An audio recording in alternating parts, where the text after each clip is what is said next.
to the web show and a quick chat with Aussie actress Peta Wilson, who's had an awesome career so far on TV screens all around the world with La Femme Nikita and on the big screen with people like Sean Connery. Check this out.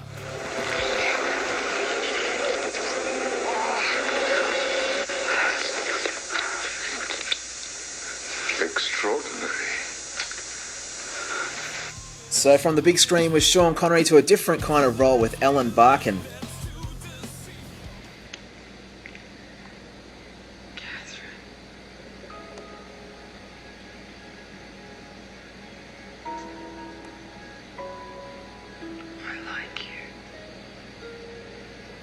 Yeah, so it's been an amazing journey so far for Peta, and on the beach at Santa Monica I got the chance to sit down and ask her where the story all started. Well, it started a long time ago on another planet.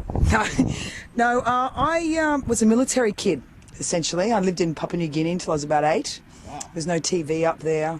So when I come on holidays to Australia, I think it was about 4, my first flight by myself in a Herc, wow.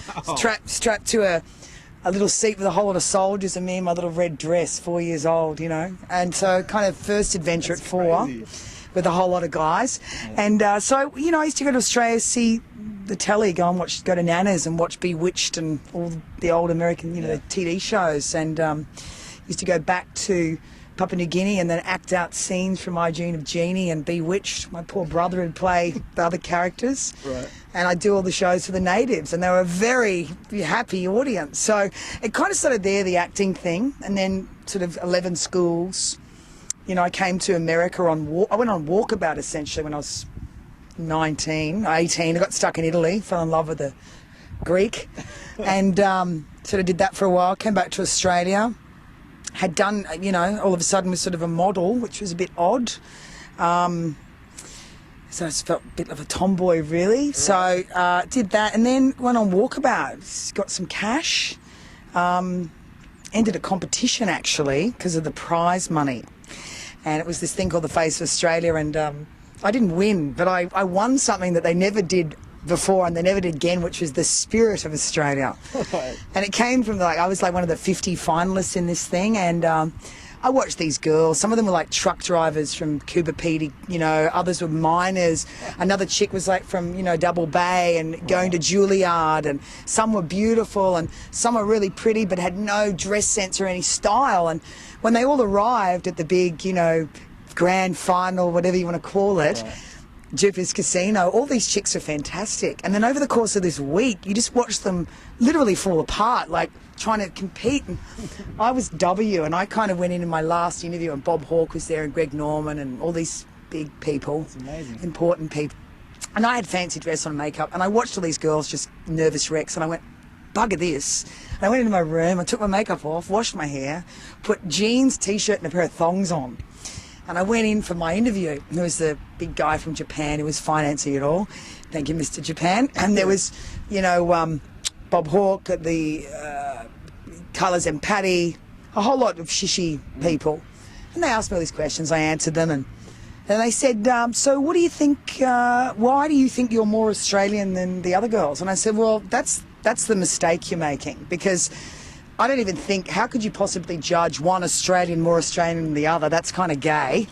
And, you know, as far as what's beautiful, everyone's got a different idea of that. Yeah. I said, it's really kind of sad, because outside of 50 girls, you put them together and that's what makes Australia, all of us. Yeah, so that's one of the best answers you'll hear for something like that, and it got her 70 grand to start the dream and come to America and chase the acting bug, and awesome stuff on Letterman, all the big talk shows, Rosie O'Donnell, she's done it all, and it was great to ask her about how the acting all came to be. I'm from sort of a blue-collar family, you know, cops, soldiers, fishermen, and that's not a real job, acting, you know, my dad had fantasies of me being an Olympic swimmer and a doctor in the forces, you know. Right. I wouldn't have minded being a doctor with a whole lot of guys in uniform around me. Anyway, so I sort of secretly got about this acting thing, and I just went to drama school for 6 years, and I was a Levi's girl, and I did a bit of modelling to make some cash to pay for this secret habit I had. Didn't tell anybody and just went to school. So what did it feel like for you when you're doing your TV series that's getting seen all around the world, and there's a pretty cool story all the way from Papua New Guinea to that? I know. I didn't think about it, mate. I just I came out of drama school, and though I had 3 auditions in one day and got them all. I was really lucky. I think I was trained. That made a difference. And I picked that one last, but I went out to lunch with the actor for the comedy and he tried to come on to me, so I decked him at the lunch and I didn't do that sitcom. Right. And then the Western... They should have wrote that in. They should have wrote that in. Yeah. He was a gay. And then the Western, they went with the big movie star and that didn't go anywhere. And then so we did the other one, the Nikita show, and it was really good because I was a theatre actress but had no training. So I learned all about how to work in front of a camera, and it was great being on set. I was with a whole lot of Canadians, which is, they're basically well-mannered Australians. Yeah. So that was really fun, and it was incredible. I built my dream house in Australia on the beach, and I helped my family and my friends, and I've had an incredible life. But I never take it for granted. I never, ever presume anything will just, you know, I feel very fortunate. I'm really grateful. I help as many people as I possibly can along the way. So my grandmother passed away in May, and it's been a while since I acted. And I said, Nan, you reckon I should throw the towel in? She said, oh, sweetheart, you just got to remember something. I said, what? She said, you walk to the beat of your own drum. Yeah. Stop trying to walk to someone else's music. Rock on, Grandma. Yep, definitely great advice from grandmas. They always seem to give it, don't they? And here's a scene from La Femme Nikita and Peter doing her thing.